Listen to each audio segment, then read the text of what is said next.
ये खामोश मिजाजी हमें जीने नहीं देगी। इस दौर में जीना है तो कोहराम मचा दो। शुक्रिया।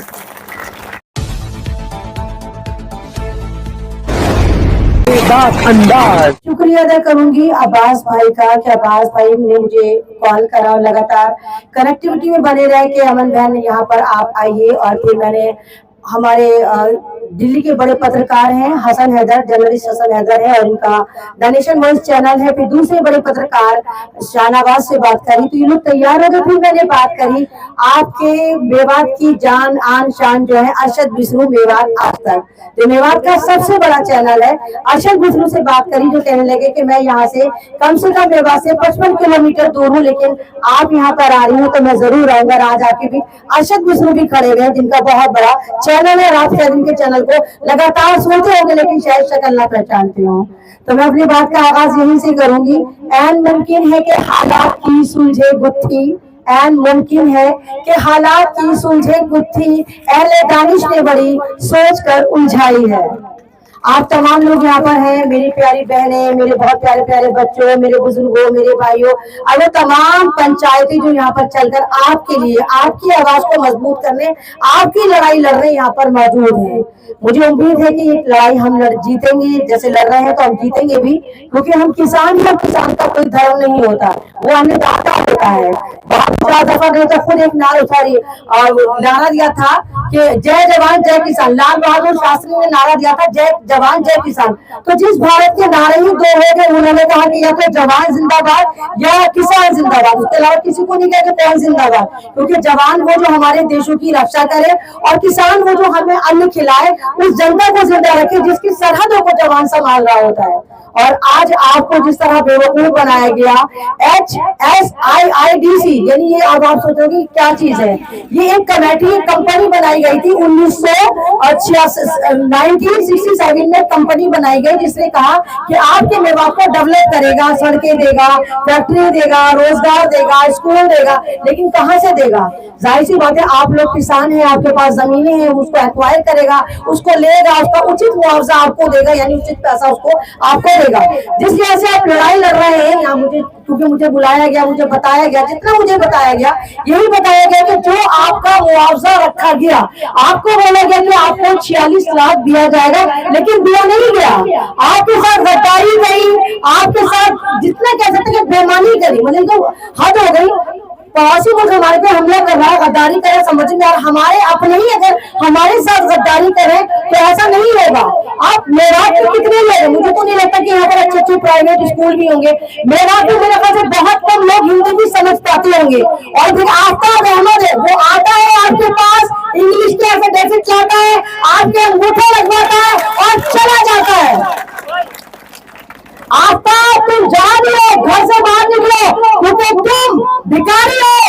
तुमने हमारे वोट का बेजा इस्तेमाल करा जब हमने वोट डाला, यानी आपने वोट डाला, जब भी वो विधायक बना ना, पहले तो विधायक नहीं था ना, पहले तो वो भी जूते पटखाता फिर रहा होगा ना, आपने अपना वोट दिया ना, आपके वोट का उसने क्या इस्तेमाल करा? आपको बेचकर खा गया। आप तो मात्र 46 लाख मांग रहे हैं ना। और बाकी अभी मुझसे पहले भाई ने कहा कि ये जमीन करोड़ों की है, जाहिर सी बात है करोड़ों की होगी। जब ये सड़कें बनेगी, फैक्ट्रियां बनेगी, स्कूल बनेंगे, रोड बनेंगे, तो इसकी कीमत करोड़ों हो जाएगी। लेकिन आप अपनी जमीन से निकलकर आज सड़क पर बैठे हैं कि हमारी जमीन या तो हमें वापस करो या हमारी जमीनों का उचित मुआवजा हमको दो।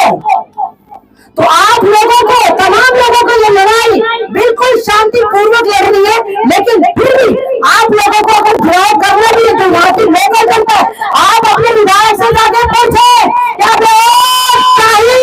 हमें तो हिंदी नहीं आती थी, उर्दू नहीं आती थी, तूने इंग्लिश में साइन करवा लिए और तुमने कहा कि ये जो साइन करवा रहा हूँ मैं इसलिए करा रहा हूँ ताकि आपको मुआवजा मिले। लेकिन जब आपको मुआवजा नहीं मिला, आप कोर्ट गए तो आप लोगों पर जुर्माना हो गया कि तुम लोगों ने तो लिख कर दिया था कि तुम्हें पैसा मिले ना मिले, लेकिन तुम कोर्ट नहीं आओगे। आप लोगों से ये लिखवा यानी आपके साथ गद्दारी करी ना, और उसके बावजूद आप कितने भोले हैं। आपकी मासूमियत को किन तोपों की सलामी देती है अमरनेश जी, आपने उसके बावजूद उस चट्टे को एमएलए बना दिया। इतना यकीन आपने उस चट्टे को बनाया कि आपने उसको फिर विधायक बना दिया।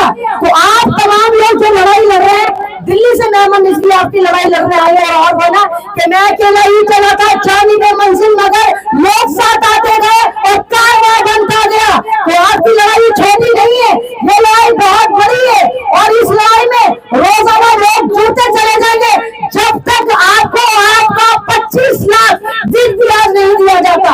10-12 साल हो गए, आपकी लड़ाई में बहुत बड़े बड़े काबिल वकीलों को भी आना चाहिए, आपकी लड़ाई में बहुत बड़े बड़े पत्रकारों को भी आना चाहिए, आपकी लड़ाई में सरकार को आना चाहिए, आपकी लड़ाई में हरियाणा सरकार को आना चाहिए, क्योंकि आपके साथ ज्यादती है। आपका खेत जो आपकी रोजी थी, आपकी रोटी थी, आपसे छीन ली जाती है और मुआवजा तक नहीं दिया जाता। आज आप दर बदर भटक रहे, सड़कों पर बैठे, कोई फरियाद सुनने नहीं आ रहा, कोई सुनने को तैयार नहीं, अदालत आपके लिए बंद हो चुकी। तो ऐसा नहीं होना चाहिए, बिल्कुल भी ऐसा नहीं होना चाहिए। हमें इंसाफ मिलना चाहिए क्योंकि हम हिंदुस्तानी हैं, हम भारतीय हैं। लोअर कोर्ट हो या हाई कोर्ट हो या सुप्रीम कोर्ट हो, हर जगह हमारी सुनवाई होनी चाहिए क्योंकि हम भारत के किसान हैं, हम अन्नदाता हैं, हम भारत को भगवान का दर्जा रखते हैं क्योंकि अन्नदाता भगवान होता है, होता नहीं होता। आज हम दूसरे धर्मों में अन्नदाता को भगवान मानते हैं। किसान मूवमेंट में पूरे साल बनी रही, मैंने देखा किस तरह दिल्ली की सड़कों पर किसान बैठा था एमएसपी मजबूत करवाने के लिए, कितना परेशान करा गया। वह सरकार, केंद्रीय सरकार परेशान करेगी या आपको लोकल सरकार, स्टेट सरकार परेशान करेगी। 10 साल हो गए आपको लड़ाई लड़ते हुए और मैंने को सुना कि बहुत भाई बताया कि ये धरना भी लगभग 1 साल से चल रहा है। 1 साल में भी सरकार के काम पे जू नहीं रहेगी, विधायक के काम पे जू नहीं रहेगी, तो इससे ज्यादा अंधापन क्या होगा। लेकिन कहते ना कि लिप्टन की लड़ाई बहुत ज्यादा मजबूत होती है। आपको लिप्टन की लड़ाई लड़नी होगी, आपको आगे आकर अपने हाथों को ऐसे नहीं छोड़ना होगा। अपनी लड़ाई के लिए, अपने पैसों के लिए आप अपील करें। मैं भी बहुत सारे वकीलों से बात करूंगी, तो जो बड़े बड़े वकील है, कोई तो रास्ता होगा उस तोड़ का जो एक फर्जी इंग्लिश में आपसे एफिडेविट साइन करवाया, गलती से धोखे से कराए, कौन तो उसका तोड़ होगा ना। तो वकीलों को भी गुजारिश है कि सब यहाँ पर आए, आप अपनी लड़ाई पूरी ईमानदारी से लड़े। मैं क्योंकि मैं रोजे से हूँ और दिल्ली से 9:30 बजे की चली, बहुत भटकती भी यहाँ पर आई है, लेकिन फिर भी सही मकाम पर पहुंच गई। तो शायद इतना ज्यादा मैं समझा भी ना पाऊँ, इतना ज्यादा मैं बोल भी नहीं पाऊँ, लेकिन मैं यही कहूँगी कि मैं आपकी लड़ाई में हर पल आपके साथ हूँ। सोशल मीडिया के साथ हूँ, स्ट्रीम चैनल जितने भी सोशल मीडिया के चैनल स्ट्रीम चैनल से बड़े, इनसे आपकी वजह से साथ हूँ, वकीलों से बात करूंगी इनसे आपके साथ हूँ। लेकिन आप अपनी लड़ाई को बिल्कुल ढीला मत करने दीजिए। अगर 2 लोग यहाँ पर आ रहे, मैंने सुना है कि यहाँ पर इस वाले जहालत से कम 15 से 20 हजार लोग जो पीड़ित थे, जिनको मुआवजा मिलना है, मुआवजा नहीं मिल पाया। 15 से 20 हजार लोग इससे पीड़ित हो रहे हैं। तो इस तरह नहीं होना चाहिए क्योंकि आपके बच्चे, छोटे बच्चे, कोई भी नहीं लगता कि अच्छे स्कूलों में जाता होगा। आपका भी हक है कि अच्छे स्कूल यहाँ बनाए जाए, आपका भी हक है कि यहाँ पर पार्क बनाए जाए, आपका भी हक है कि आपको इंसान समझा जाए, आपका भी हक है कि वो जो तमाम डेवलपमेंट है उसका हिस्सा आप बने, क्योंकि वो आपकी जमीनों पर बनाया जा रहा है। तो ये तमाम चीज करने के लिए लड़ाई बहुत लंबी है, छोटी लड़ाई नहीं, क्योंकि लगातार 10 साल से आप लड़ रहे हैं और जमीन पे बैठकर धरना प्रदर्शन में आप जो 1 साल से लड़ रहे हैं, मुझे उम्मीद है कि आप पूरे का पूरा इसमें साथ देंगे। और औरतें, जितनी भी औरतें, मैंने देखा, मैं देख रही थी कि भाई बताइए, आप तो गाँव देहात से, लेकिन औरतों का मजबूर बहुत ज्यादा है। तो यानी वाकई की भारत माता की जय रहती है, माता भारत ही होती, जन्मी औरत ही होती है। यही वजह कि औरतें हमेशा भारत में बढ़ चढ़ कर हिस्सा लेती हैं। और मैंने आपको वही दूर से देखी थी, सारी औरतें नजर आ रही है, मर्द बहुत कम नजर आ रहे हैं, जबकि देश तो पुरुष प्रधान देश है, यहाँ में मर्दों का ज्यादा चलता है। लेकिन जब भी कोई बात होती है, जरूरत होती है, औरत सबसे पहले आकर बैठती है। बेटा आपने आप बैठे रहे, हम लोग शाहीन बाग में बैठे थे, वहां भी औरतें बैठी थी, आपने देखा सारी औरतें थी। मैं शाहीन बाग से बैठूं, शाहीन बाग में हमने धरना प्रदर्शन दिया, पूरी दुनिया को बताया कि हमारे साथ क्या हो रहा है। उसके बाद मैं लगातार देख रही हूँ किसान मूवमेंट में भी औरतें पता नहीं कहाँ से चलकर आती थी, लेकिन वो सपोर्ट करती थी। तो आप तमाम लोग जैसे बैठेंगे, तमाम औरतें, हौसले मत तोड़िएगा, खुदा अपना बिल्कुल हौसला मत तोड़िए, लेकिन बस उम्मीद रखिएगा कि हम जीतेंगे, हम लड़ेंगे और जीतेंगे। और लास्ट में मैं यही कहूंगी कि ये खामोश मिजाजी हमें जीने नहीं देगी, ये खामोश मिजाजी हमें जीने नहीं देगी। इस दौर में जीना है तो हराम मचा दो। शुक्रिया। बोल नहीं पाई। करने पे जाऊं, उन लोगों का साथ दो, ताकि मैं अगली बार अपनी वोटों का रेशो 20% से 100% या 50% कर सकूं। दूसरे साहिब जो 7% वोट ले चुके यहाँ से, उनको भी ये सोचना चाहिए था कि 1 साल हो गए और मैंने ही ये काला कानून उनसे लिखवाया है। मेरा भी हक बनता है, जो हो गया वो हो गया, कि मेरा भी हक बनता है मैं उन किसान भाइयों के पास में जाऊं और जिस तरीके से हो मैं उनको मजबूती दूं, उनको मदद करूं। लेकिन साथियों, हमने 2 ही लोगों को वोट दी है, मैंने भी वोट दिया, आपने भी। क्या किसी नेता ने आपकी 1 साल में सुध ली? बताओ साथियों, किसी ने ली सुध आपकी? लेंगे भी नहीं। इसलिए साथियों, पॉलिटिकल एतबार से भी हमें सोचने की जरूरत है, गुलामी को छोड़ के हमें जागरूक होने की जरूरत है। खैर, बात चलेगी तो लंबी जाएगी। हमारे बीच में अभी राकेश आर्य जी भिवानी से अपनी टीम के साथ पहुंचे हैं, लंबी लड़ाई लड़ रहे हैं हमारे साथ में। एक बार तालियों के साथ उनका भी स्वागत किया जाए।